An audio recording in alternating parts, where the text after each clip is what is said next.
The following program contains views that are not those of WVTC, iNetworks Communications, their subsidiaries, affiliates, or financial supporters. WBTC, reaching the world with positivity. Music to get you through your day. Winning victory through Christ is the only way. Go to your Apple or Google Play Store and download the WVTC Gospel Radio app today. You can also say, Alexa, play WVTC Radio Skills. Would you like to play WVTC Radio Network? Absolutely. Download it today.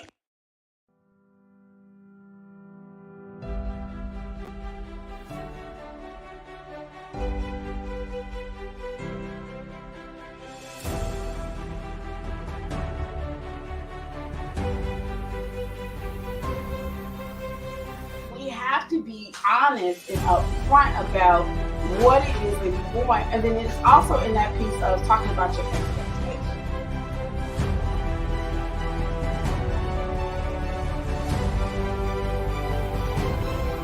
I'm afraid he's henpecked. I always say there's nothing wrong with henpecking as long as it's technically.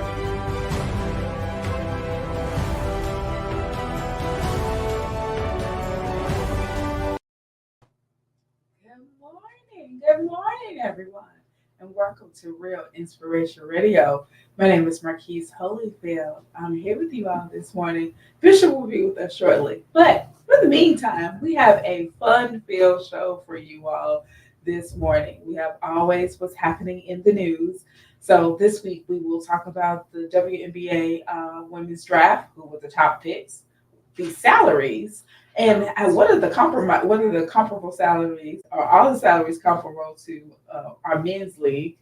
We will also talk a little bit about our healthy relationship conversations. We will talk about healthy and unhealthy relationships, and then we'll talk about being content in a relationship. So as you are being content either in a relationship or are you being content just being by yourself, what season are you in? And then we'll talk a little bit about the war in Israel. We noticed that there have been a lot of protests this week, you all. So we'll just bring up a few things for the show. And of course, we always talk about our announcements, what's going on at Reviving the Land Missionary Baptist Church. So let's get started this morning. So first off, we just wanted to talk about what's happening in the news this week. So one of the things that we noticed is across the United States, from the city of Chicago all the way up to New York City, there have been mass protests with the war in Israel. So one of the things we noticed in New York, on the campus of NYU, that the students literally took over the campus. Thousands of students took over the campus to protest the war in Israel. So we're noticing that our students are doing protests across the board. They're all on social media, Instagram, about their protests, and they're saying that they really are not going to stop. We also noticed that recently this week in Chicago that there was an expressway that was taken over, downtown Chicago. City streets were taken over by protesters, and we saw a little bit of high temperatures and high tempers going on. We saw the police going back and forth with protesters, and it's all young people, a lot of young people really talking about how they're not going to stop until there's a ceasefire in Israel.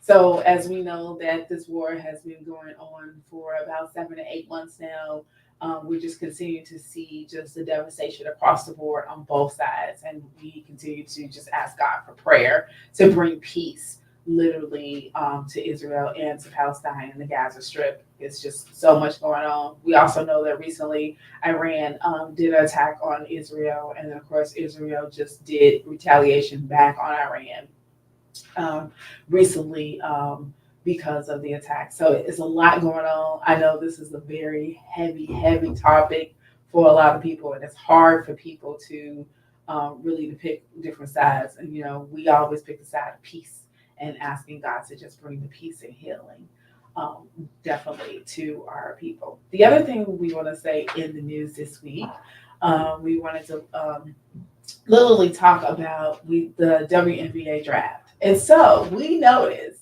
that the draft was this week. It was amazing. So we know one of the top players, Clayton Clark, got picked. She got picked to go to Indiana.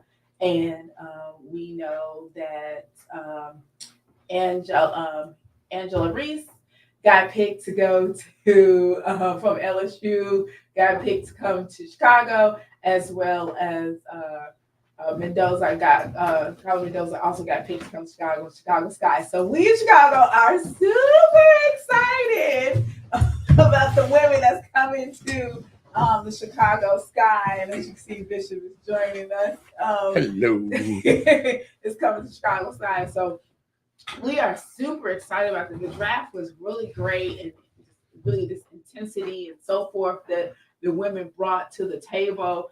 The interesting part of it is, and now that we have Bishop here to talk just a little bit about it, is I just want to talk about, like, I am highly disappointed in these salaries. Oh my God. Oh my God.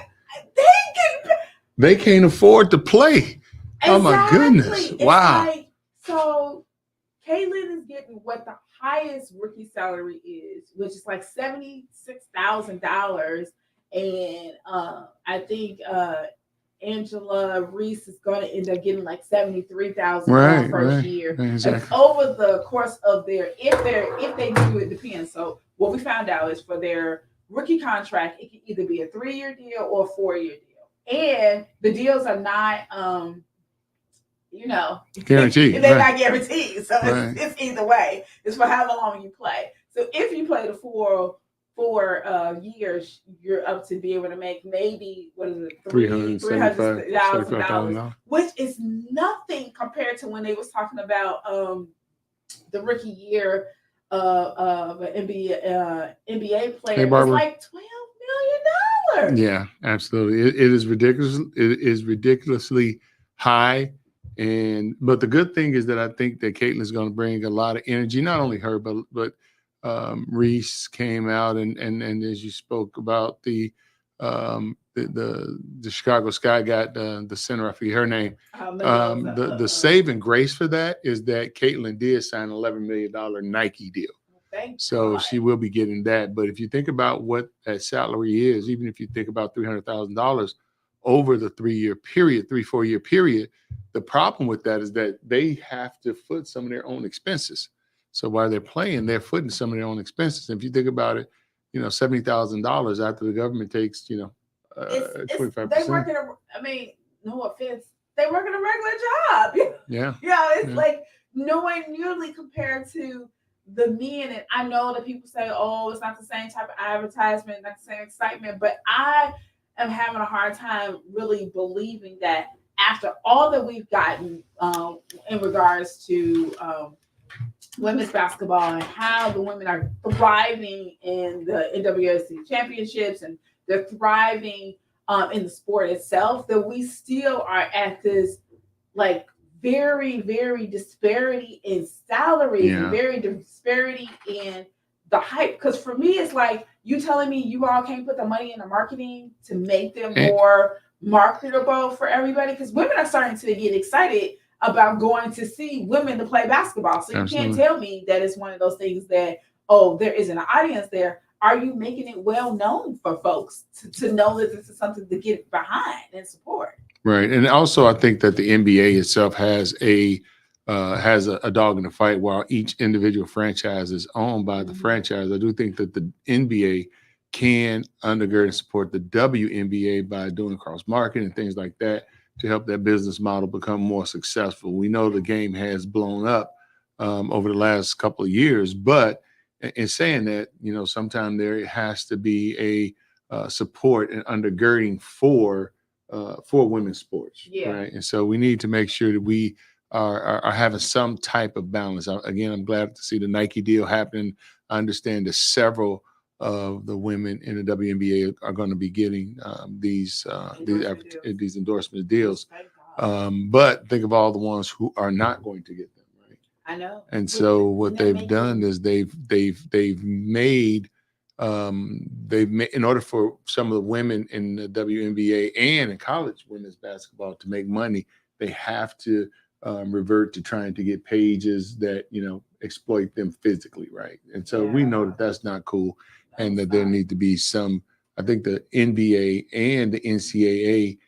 I don't think I don't think it would take any effort for them to spread some of those monies around and support those programs. Yeah, because I just don't understand. I know that they were saying, I was looking at the numbers, and they were saying that the NBA makes $1 billion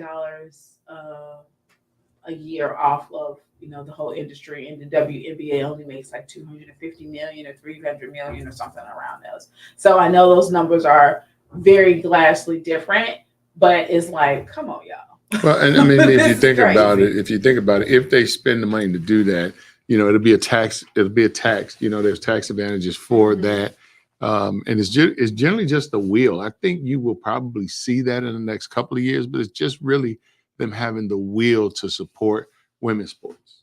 Yeah, because I was like, you can see like the women are dynamic and what it is that they do, and how they perform, and they perform just as hard on the court as the men do, and the games are very exciting and full of. But I feel like it's this undertone of not having enough support for it to make it be, because like you said, the women and that's only the women in the top 9, the top 10 make in the 70s. Anybody after that is like 60s.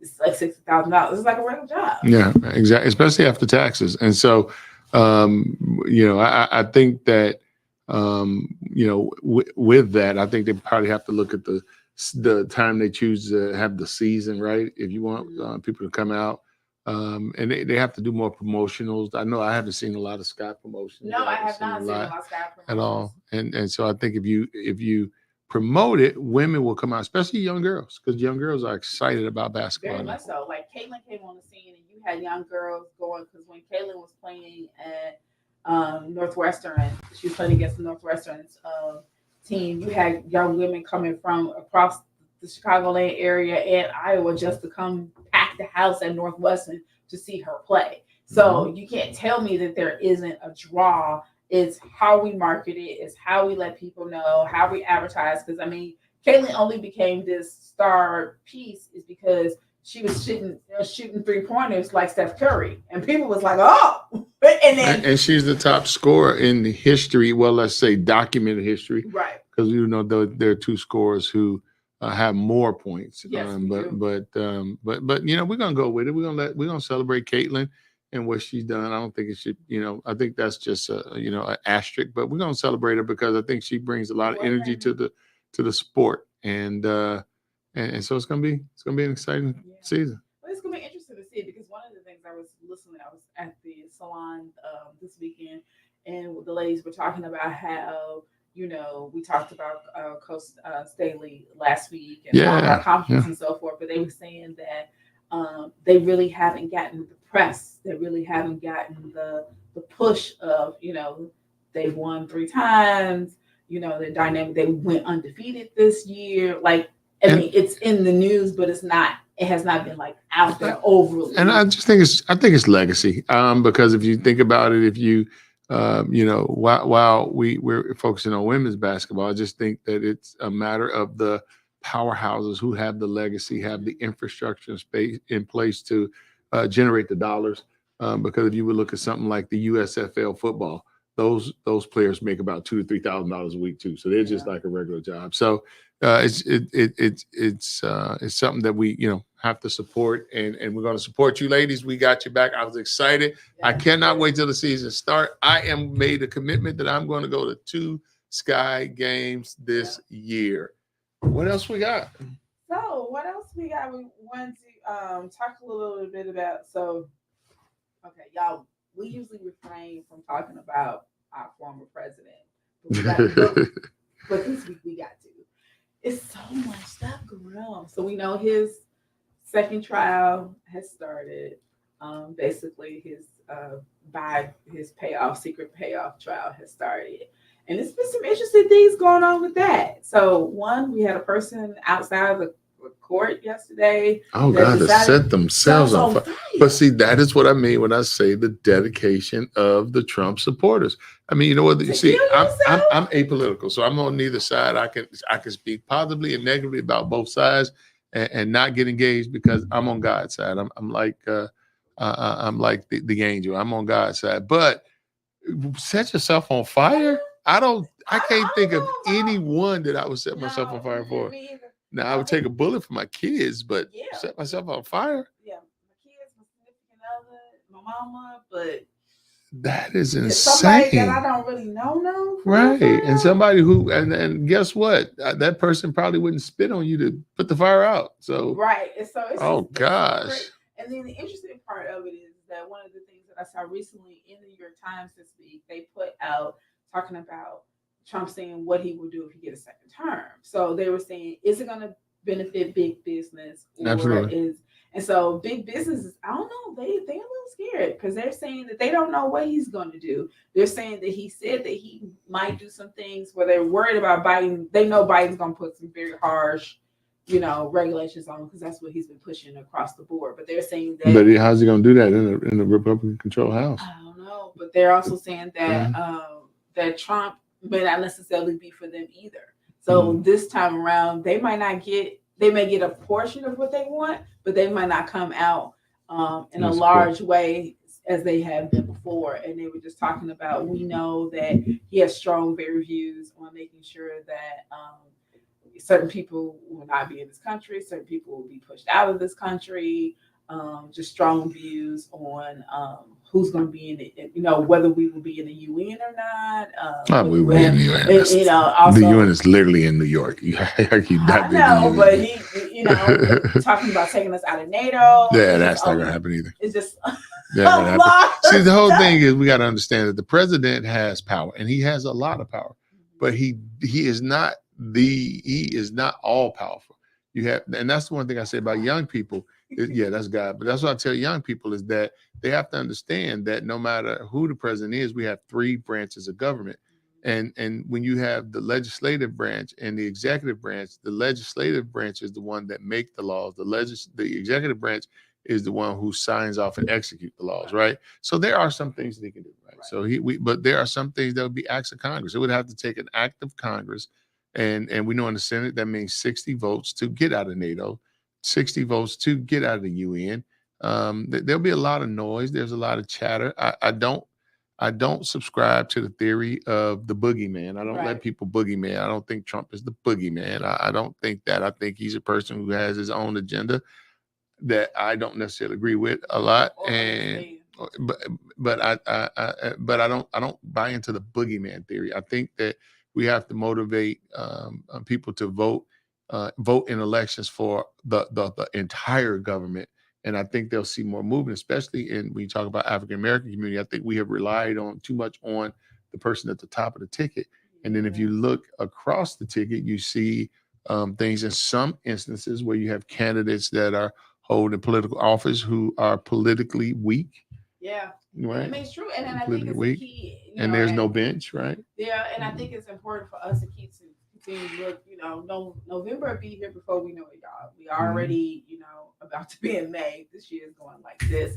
And I think it's key and important for us to remind you all, whoever you decide to vote for, whatever your thing is, look at the issues, look at what's important to you, look at what's important to your family, what is the future is going to be, and then study and know who is the best candidate and know what it is that you should be striving for, because that's 4 years that you can't get back. And also to understand, what people can do and what they stand for. We live in an age right now that is so controlled by media and narratives that it's really, really, really difficult for people to know what the truth is, right? So, I mean, you have people who come up with wild conspiracy theories on both sides, right? Sure. They come up with wild conspiracy theories. They scare people. Both sides race bait, they race bait. And so it's important for people to understand that politicians don't lead, politicians follow. They follow what their constituents want or demand, right? Because politicians promise you everything and do nothing, but it's when you demand that they do it that things begin to change, right? And so, we got to decide what's important for us for the next 4 to 8 years. What is important for us? One of the things that I'm seeing is that people can find money when they want to. I know, because we talk about our great city of Chicago. They had $70 million in reserves and decided they needed to uphold. And how many what it schools is. did they shut down? How many schools? How many schools are underfunded? How many teachers are buying supplies out of their pocket because there ain't Every enough teacher. money for it? Every teacher is buying supplies out of they have their own $200 discretionary budget that they use. And that's on a regular. because it is not a priority. How many homeless people do we have in Chicago right now today? That live here, that are citizens. How many people continually butt the line of opportunity and justice? And so that's because we allow it.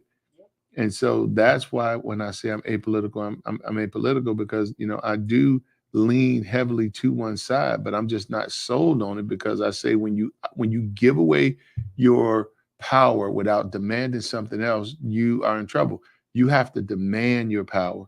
You have to demand it. Nobody's giving away anything. You have to demand it. And when you demand it, and you demand it in number and in volume, then things change.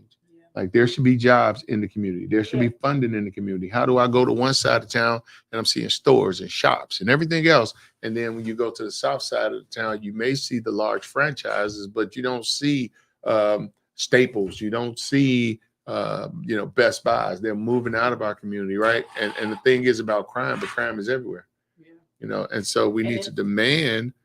We need to demand from our politicians. You either support our agenda, but we got to have an agenda first, right? Yeah, true. And I think it's important is looking at your communities and really seeing what it is they need. Like there's so many food deserts across the board. You have to go so many miles before you get to the store. Why? I mean, think about it. Ask yourself why. Because people eat. Yeah. So why would there be food deserts in our community, right? And the reason that there's food deserts in our community is because the larger grocery store chains choose to make us travel to get food rather than to right. So what would happen if we had our own infrastructure where we set up our own stores? Those stores would be profitable, right? Theft happens at every store, right? It does. That happens at every store. We just saw something on the news last night where we talked about Klein's Bakery up north in Uptown. They've been broken into 3 times, and she said they put in security measures. They've done all the things they do. She said, they don't just keep doing what they need to do, but the business is going to keep thriving. And so that was all the way, on the north side. So it's like we're not saying that there isn't theft and crime happening everywhere. There is, but I think it's important for us to start to look at citizens as like, where is the resources being put? How the resources being put back in our communities? Because I know even where I live, there's plenty of stores. It's walkable. You can there's the streets are paved, are nice, and so forth. So it really depends on, like you said, what you will push for in your community. And I think it's important for us to start to have a voice again. We have to look back even in our times where our grandparents and so forth we follow. In the civil rights time, they put a voice out to what it is that they wanted to make sure that they had the right to vote and had equal citizenship across the board with everyone. And yes, they fought until they got it. And I think we have to have that tenacity again. I think we've gotten too comfortable as a nation. I think we have relied too much on political parties to get us what we want. Because if you think about it, our grandparents fought against racism when racism was the law. Yes. And won. And so we demanded the ability to be able to sit wherever we wanted to on the bus. And you got to think all of the infrastructure and power. So that's why I don't buy into the boogeyman theory, because when all the infrastructure and power was so that was in place where African Americans could be killed or beaten or property taken or denied rights, and it was the law, we overcame that, right? And so that's the energy and tenacity. The difference is that our young people have been disconnected from the process. They've been lulled to sleep. And they need to demand some things like student loan relief. It should be demanded. If you look, what they pay, what you have to pay in higher education right now, it's ridiculous. It's ridiculous. And you know, you have to ask yourself that, you know, is education a right? You know, some people believe that, you know, being educated is a responsibility. So when you talk about higher you know, higher education, again, if we had our own institutions, right, it all goes back to own institutions, but our own institutions are struggling. Hate the trees. Why? Hate the streets. Why? But they're struggling financially because Why? people are not putting back the resources into them to grow them. And so we're finding that some of our own institutions, when we look at our historically Black colleges, they're struggling. They're struggling financially because they don't have the means to keep up with, I don't want to say the Joneses, but they don't have the means to keep up with the times. And again, the question would be why? And you know, why, when we got $70 million to you know, to help migrants. And I'm not saying don't help the migrants. I'm just saying make the agenda for Americans, and especially I tend to be one of those people that view things in the cylinder perception on need, right? Because whether you're Black, you're brown, you're green, you're yellow, if you go to bed hungry at night, you don't be like, oh yeah, I'm not hungry because I think that their need. What I think is that society has demonized the poor across the board. Yes. I think that political parties leverage that, right? Some leverage the poor that are diverse, and some leverage the poor who are you know of European background, and they leverage that for their own means. When, if you think about it, if those two groups ever decided to collaborate, my goodness, they'd have 70% of the electoral vote. I know. I mean, but things would change. Things would change, but I think a lot of times we have to get beyond the different things that society has put on us to be separate. Keep making us think of. So if everybody is struggling in the sense of that, if you hungry, no matter what color you are, if I'm hungry and you hungry, okay, let's get together on hungriness. If I'm homeless, you hope, let's get together on this. If I need equal paying jobs, let's get together on this. But the problem is, and this is where our prayers come into play, and we have to ask God to give us wisdom and be not afraid to move, as the word of God says, boldly we come before the throne of grace, boldly move in action for justice. Well, we have to start allowing people to separate us and help us to look at this is going to take something for someone else. We know that the word of God says the earth is the Lord and the fullness thereof. So there is so much abundance and overflow in God's earth because that's what God made. It's enough for everyone. There's enough food for everybody. In our mind that we can even be in the same industry and it's still enough to eat. I mean, we have to think about it. How many people say that there's too many churches? And mathematically, that's not true. Mathematically, it's said that we probably need double the amount of churches that we have right now in order to support half of the country. And then if you think about it, like you have multiple TV stations, you have multiple stores. They selling the same thing. Does people not get one thing versus the other? Do you not go visit the same store? You know, you got a JCPenney, you also got a Macy's. People go to Penny's, people go to Macy's, people go to both. So it's one of those things of it is I think we need to get out of the mindset of making people think that there's going to be lack if I help somebody else, if I pour into somebody else, and if I assist somebody else, or thinking like, oh, I'm not going to do this because that's going to take away from me, because that's not what God taught us. And not only that, there is a universe of people that will cut their own nose off to spite their face, because some people just do not and will not accept the idea that other groups of people will get something. So they always view it, no matter what, as negative, and they will go hungry next to them just to make sure they don't get it. And that's how that's been. We have to understand that hatred and racism is a institution that has been driven, and it didn't start in 1699 the way that is trying to be portrayed. It is a mindset that has been prevalent in society for a long time, and it's evil. It's of Satan, right? It is of Satan. That's sad, but true. It's Satan. It's Satan, and what Satan is the father of hate. So he will generate ways for people to hate each other. If it's the color of the skin, guess what? Once we get rid of racism, it's gonna be blood. It's gonna be like, oh yeah, we better than you because we got O positive blood, right? It's going to always be something to drive hate. But the thing about it is that the answer for hate is love. Yes. At the end of the day. It is indeed. It was interesting.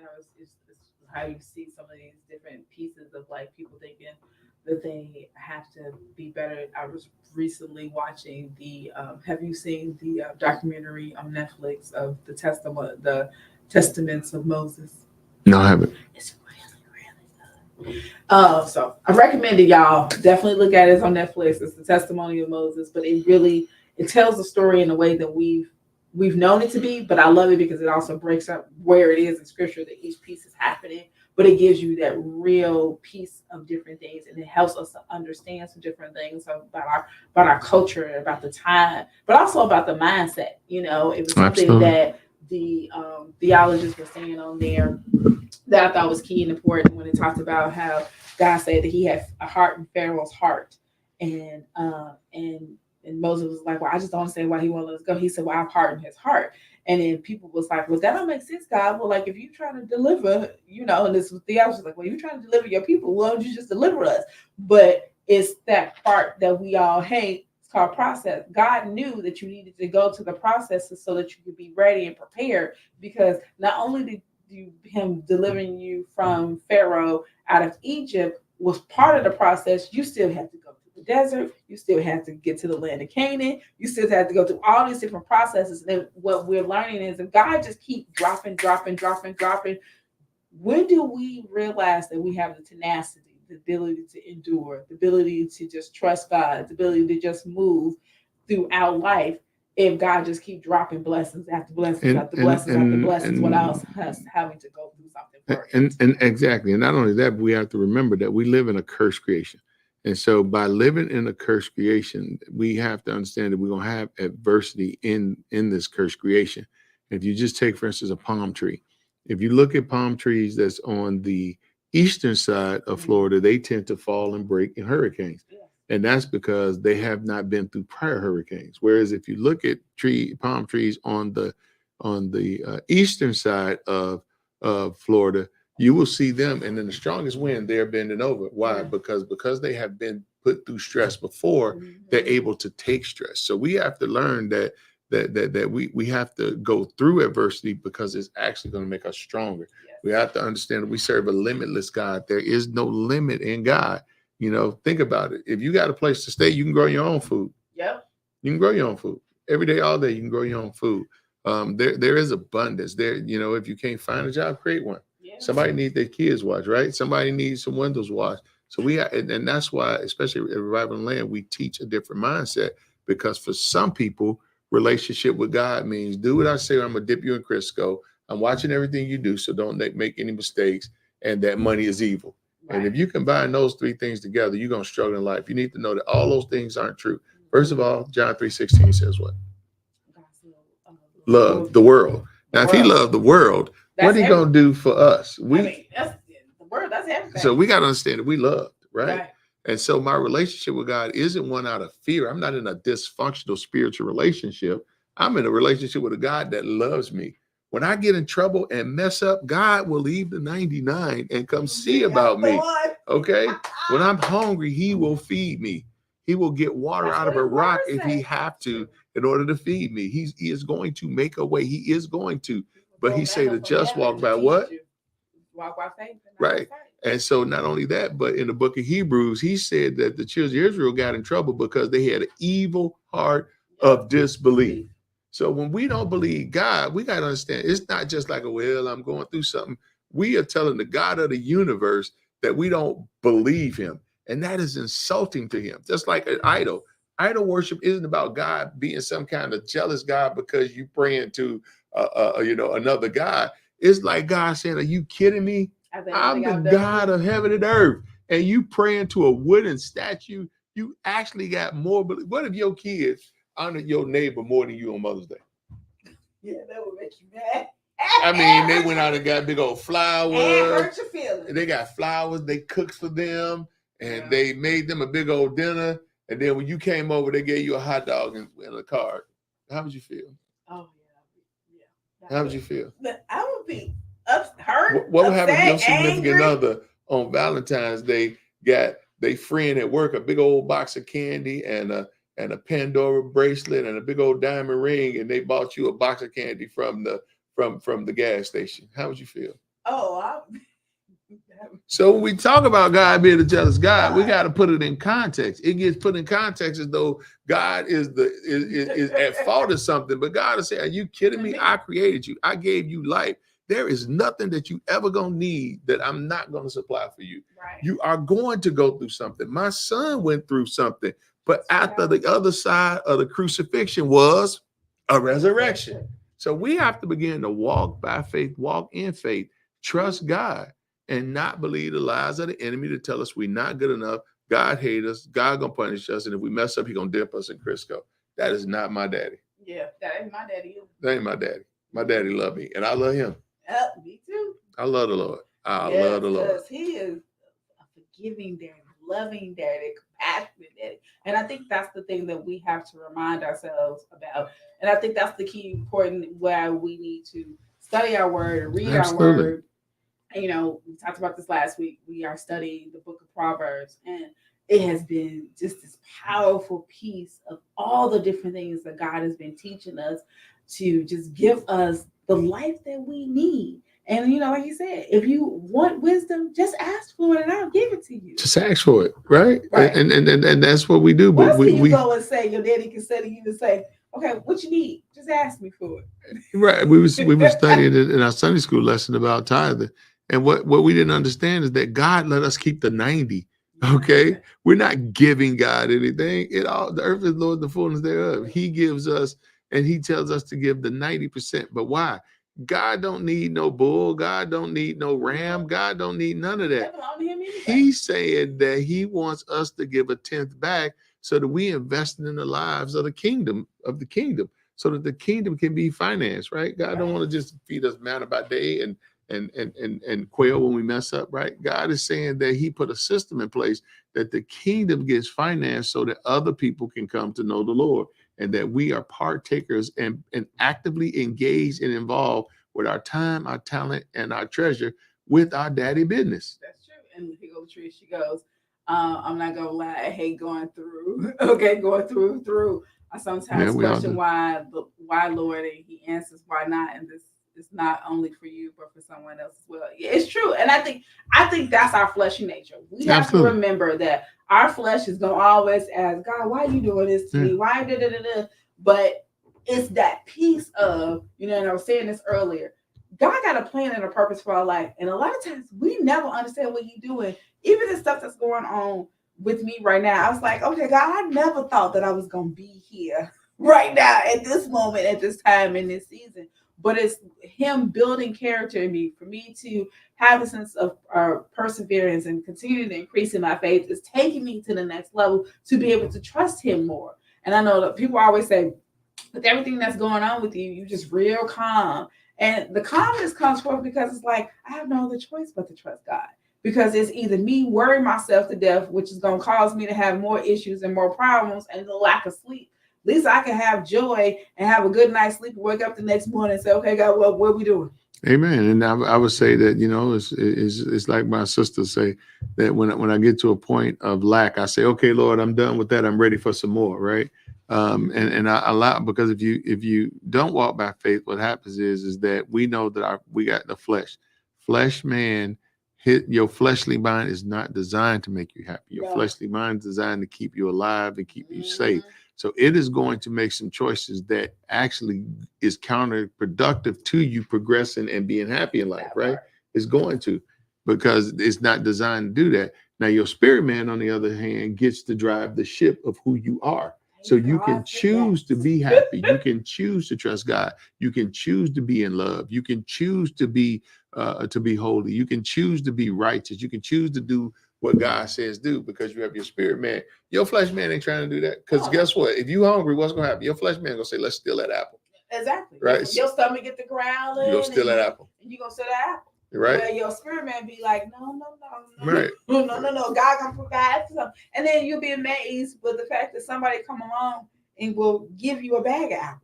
Or that you'll find an apple on the ground and take the seeds out and plant your own apple tree. There you go. Right. So it's about It's about, we know that we get in trouble with our flesh, man, when we in about 5 or 6 positions: hungry, angry, lonely, tired, and anxious. When we get those 5 mindsets, it is, we need spiritual intervention, because when you anxious, do you walk by faith? No. Oh God, what did my man do? He sold his whole kingdom for a bowl of soup. Right. But then they think about it, and that's the piece I think is important for us to really realize, and what Proverbs is actually teaching us and showing us is that to have wisdom is to take the pause and think. And that's why it's like asking God for wisdom, asking God to lead us to make decisions, because we are making decisions without asking God first, and then be upset with God. I'm guilty of that one. Oh God. Oh God. When it don't work out the way we want it to work out, and then God was like, "You ain't conduct me, and you ain't ask me. Did you ask me for counsel in this?" I could tell you a story on that, but it's too personal, about doing stuff on my own, not inviting God into the process and living with the result of it, right? Yes. But then when you do ask God and God makes something happen, you be like, okay, Lord, you really got jokes here, right? You really got jokes here. That all the time. Lord, you have jokes. To our producer about like, we all know that WVTC is blessed. We have 2-time Grammy Award winner, 2-time Stellar Award winner. And so winner. we have that, and then we also, so we're on the radio, it's internet radio, and then now pretty soon you'll be able to see us on Roku. I saw the tester of it, y'all. It looked really good. And we was just saying how, like, I never once thought that A, I would be on the radio, B, that now we about to be on TV. And I was like, God, where you taking me? Like, really, where you taking me? Because it's like, and I was like, this is when God got jokes. Because when you start to think of it, it's like, you think of yourself this way, and God is like this. You think of yourself here, and God thinks of you right up here. And then God takes you even there. Right. You'd be like, huh? So when you praying down here, and you're like, God is not answering my prayers. You can't hear, but it's like Gideon. God is saying, yeah, you need more. You need more faith. I'm not finna bless you with just a light bill. Right. Ask for more. No. I'm not. I'm a bigger God, enough God for a light bill. I think you can handle a light bill. Right. When you ask God to ask me for the house, or ask me for this, and begin to pray, Lord, I need vision. Lord, I need to understand what my vision and my purpose is, Lord. And I pray that you would help me find the funding, the finances, and the support I need to accomplish my vision. Not, Lord, can you help me with a sandwich? I sure use a sandwich. I showed he is hungry. I think you can do that. I think you can do the sandwich. Right. Then so God is also saying, you eat that sandwich, you're gonna be hungry again. Right. But I'm gonna give you some water, and you ain't never gonna be thirsty again. Yeah. I'm gonna feed you some food, and you're never gonna be hungry again. And that's what we got to begin to walk in and walk in that truth. And that's what we need to preach to our people, and not preach to our people that a party is going to deliver us. Like, okay, a party is going to deliver us. A party is going to handle all of our problems. Now we going to drive the party to do what we and God say do. That's what's going to happen. That's how it's going to go down. Think about it. When Nehemiah, it was time for him to rebuild God's church and build the wall. He went and asked the king himself. He had to have boldness. He had to have courageousness, and he had to have confidence to go ask him, because that wasn't even the king's business or the king's land for him to even be able to ask him. And people don't understand, going to the king and asking the king a request like that could have gotten him killed. Yes. That's why he had to pray. When the Bible says he prayed, it could have got him killed. Going to ask the king basically okay, king, give me money and power so I can set up my own institution that may one day come back and challenge your authority.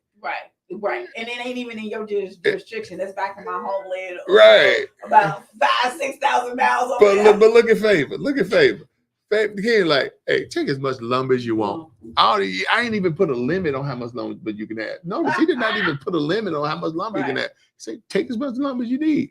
Take as much time as you need. Do what you need to do, because we have to understand we got favor. Yeah. But if he'd walked in there like, well, Mr. King, I know you're gonna say no. I know you're gonna say no to this, right? And I know it's impossible, Mr. King, but if I could just buy about 6 pieces of lumber, no, absolutely not. You got haters. Everybody gonna have haters. Anytime you do anything for God, people are gonna hate you for it. Yeah. But guess what? They're not fighting against you. They're fighting against God. So why are you even wasting your time thinking about what they're talking about. Everything you lay your hand to is going to be blessed. Amen. That's what the word of God says. And I think, it's a song from Latasha Cousins talks about like this is my portion. God's promises, this is my portion. So it's like we have to get in the mindset to remember that that's our portion. God said that we was gonna have abundance. God said we was gonna have overflow. God said that we was gonna have no lack. And I think that's the piece thing. But God also said that we was gonna come boldly before His throne, and God said we was gonna have faith. But we also have to build these things and develop these things to get there. And just like the tree says, need to heart that. Thank you. But it's one of those things that it's one of those pieces where we really have to look at what God has promised us. And I know sometimes it blows our mind because, we think in the natural and be like, okay, God, whatever. Okay. So it says Deuteronomy 28, and it shall come to pass, right? Yes. If thou wilt do what? Hearken diligently unto the voice of the Lord thy God, to observe all and do all his commandments, which I've commanded thee this day, right? Yep. So that's what you got to do. You got to listen to him, you got to hearken to it, and you got to follow him. And then he goes down with the list. You're going to be blessed in the city, blessed in the field. He said this, I'm not going to read it all. He said, the Lord thy God will set thee on high above all the nations of the earth. That's powerful. That's powerful. If you think of the two most wealthiest groups of people in the world, right? Both of them have a connection to Abraham. Mm-hmm. Why? Because Abraham had favor. Yep. Right. And I'm not advocating that. Ain't a religious or theological statement that I'm making. I'm just saying it as a matter of fact that when you have covenant relationship with God, God will bless you. He will set you. But if you look at the two wealthiest groups, those are the two wealthiest groups. Yeah. Abraham's Eve, right? By far. Yeah. Now they had a great covenant. Right. That's fine. The covenant we got is even better. Greater than that, right? Greater. I'm just Greater. saying, it's one of I'm not hating on your covenant. Good. Enjoy it. I support you, right? One thing about it is I'm not xenophobic, neither am I anti-Semitic. I'm neither one of those things, right? But I got a great covenant too. Hello? I'm blessed. My kid, because of our relationship, do you know that your grandchildren who will never even know your name are going to be blessed because of your relationship with God? Because he said he's going to bless them to 100 generations. You know how long that is? That's 2,500 years. So you're going to have grandkids that are 2,000 years from now that's going to go through something that they should have got just punishment for, but they ain't. And the reason they're not going to get punished is because 2,000 years ago, you had a relationship with God. That's powerful. That's mind changing. We got to change our mindset. The reason we're not blessed is because we carry in a defeated mindset. Right. And I think it's one of those things where Franklin says, amen. I receive that. But I think it's also for us to remind ourselves to defeated mindset, but also to remind ourselves that why we need to just continue to trust God. And when you're in that defeated mindset, to do it with fear. And that's one of the things that God has been teaching me. There's so many things that God is doing right now in this season, and He is blowing my mind left and right. And I was just telling somebody, I was like, I'm not gonna lie, I'm a little bit afraid. I said, but I'm still keep moving though. I'm gonna keep moving. And then they was like, well, we didn't even realize you was afraid. And I was like, I know. I said, I don't always show it. I said, but we're just a little scared. I said, but we're gonna keep moving. So now you're gonna do what the Bible says. You're gonna start diligently looking for your blessing, diligently looking for it, right? So if I told you right now, Marquise, I was in your house and I dropped $1 million and I don't know what I did with that. You tear that house up looking for it, right? Yeah. Because it's $1 million in here somewhere. That's what needs to happen now. You blessed. You highly favored. So what you have to do is start diligently looking for your blessing. Yes. Like diligently looking for it, because I know it's around here somewhere. Yeah. And then asking God for wisdom to let you be able to recognize it. Because I think a lot of times we put ourselves in the deficit mindsets where the blessing is right there. And we like, what's this the blessing? We question it. So that's why it's good to ask God for wisdom and discernment and say, okay, God, help me to not only for you to bless me, but let me be able to see it, recognize it, accept it, and then move when you give him the blessing. Because sometimes it's not a fight night situation. Sometimes it's just a small time situation. Absolutely. God is real. So I want to encourage those out there, and as we talk about, one of the things that I say is that that's why we got to stay connected to God, because sometimes we have struggles in our relationships, right? And I'm not just talking about romantically, but we have trouble in our relationships because people are used to and comfortable with the broken us. Yes, Right. that part. So it is more easier for me to help support you stay broken than it is to help you get on your feet, because the only you I know is the broken you. I don't know what the Content ratio. abundant, nothing broken, nothing missing is, right? And so Mhm. you have people even in romantic relationships, and they wonder why they can't grow, and it's because the other person is pushing back, because it's the crab in the barrel mentality. If you get out the barrel, then what's going to happen to me, right? Right.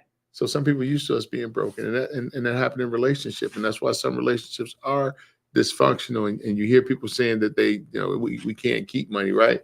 God right now has released billions of dollars to people in the forms of tax returns, and they're gonna do everything in their power to get broke again. Oh yeah, sure. Everything in their power. Like, I don't know what to do with money. Why do I have money? Well, I'm gonna do it. But I mean, but it's one of those things you have to ask wisdom. It's funny too. So Jill said, Reverend Franklin, they was in our conversation last night, Bishop of Riverside teaching. Thanks, Jill. Uh-oh. Ramon says, neither did I. And then Ramon says, oh, ye of little faith. And Franklin said, yes, they are. But I think it's one of those things. It's wasn't there that beauty shop? That is. But, Amen. but I think it's one of those things that is key and important for us is to remember and to focus on that you're going to have those moments where of doubt. You're going to have those moments, but you have to, it says, I have to encourage myself. There's a song that says, I have to encourage myself. Sometimes I have to encourage myself. Sometimes you're going to have to encourage yourself. And sometimes you're going to have to remember, and that's why I'm really big on reflection. Pause and remember, what did God do the last time? Because this ain't the first time you couldn't pay no bill. This wasn't the first time you may have lost a job. This wasn't the first time you were struggling in your finances or in your health, or somebody died, or whatever the situation is going on right now. This ain't the first time. Mm-hmm. So what did God do the last time? Did he bring you out the last time? Just know that he gonna bring you out this time. And I think sometimes we have bless them amnesia. God did that 10 years ago. But he was the same God yesterday, today, and tomorrow. So, and I heard you say something. When Nehemiah needed something, he went to the source. How many of us are afraid to ask what we need, right? We can't close mouths, don't get fed. We have to ask, right? You want a job? Ask somebody with the job that you want. Can you work for them? I remember one time, and I know time is going, but I remember one time when I didn't have a job, and there was a food and paper supply store across the street from my house. So what I did is I watched and saw what time that the person came that owned the store, and what I did is I went over there and started picking up paper, and the guy was like, "Hey, why are you picking up my paper?" I'm like, "Man, because I want my neighborhood to look good, and all this paper flowing around." And I picked up paper on his side and my side, but mostly his side. Well, that guy then said, "Hey, do you want a job?" Right? So you got to go to the source, and we have to get creative, and we cannot be afraid to ask for what we want. We have to get out of that mindset of being fearful.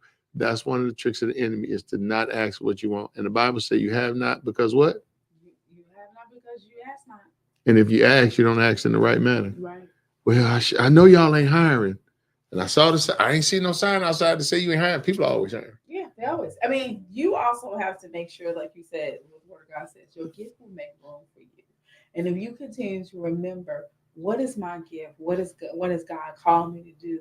People who may not talk yourself out the blessing, is it? Yeah, talk yourself out the blessing, like Raymond said. But the key factor of it is you continue to remember that God will make a way out of no way for you. Open doors where people say, well, I wasn't hiring, but you just got a diligence about you, or you got an integrity about you. You got a compassion about you. We need that here. We need the infectiousness to change over our environment and our institution. If people think that you have the ability to make them revenue, make them money, and change their culture, those three things, right? They will get rid of somebody who ain't, because most people are looking to get rid of the bottom 10% performers anyway. Mm-hmm. So don't talk yourself out of it. Don't have a trauma response where you lose so somebody else can win. Quit doing that. No, Nope, it's not selfish for you to win. Right. And how many times do we lose so somebody else can win, right? Yeah. All the time. But we're going to believe God. We're going to know that God is no short of his word. There is no lack of abundance. We live on one planet in this whole universe that got more stars than we can count, right? Yeah. So, and we're on one planet. So that's God letting us know that he is immeasurable, right? He's immeasurable. So wow, powerful. So walk with power, walk with pride. I mean, proud with pride, but in humility, I should say. Yes. Because pride comes before a fall, but you have to walk confidently, knowing that my God shall supply all my needs according to his riches and glory. Right? Just think about it. That's powerful. That's powerful. Right. So, and instead of that, sometimes you have to, as I say, sometimes I have to remind myself. And so it's one of those things. If you have to do daily affirmations, if you have to take your scripture, make it a daily affirmation. The Lord is my shepherd. I'll show that one. It's funny. I used to say that scripture all the time, and it didn't resonate with me. And as I've gotten older, every time I say that, it's a smile on my face because there's joy to let me know the Lord is my shepherd, and I shall not want. That means nothing, y'all. I shall not want for nothing. No, yeah, nothing. Yeah.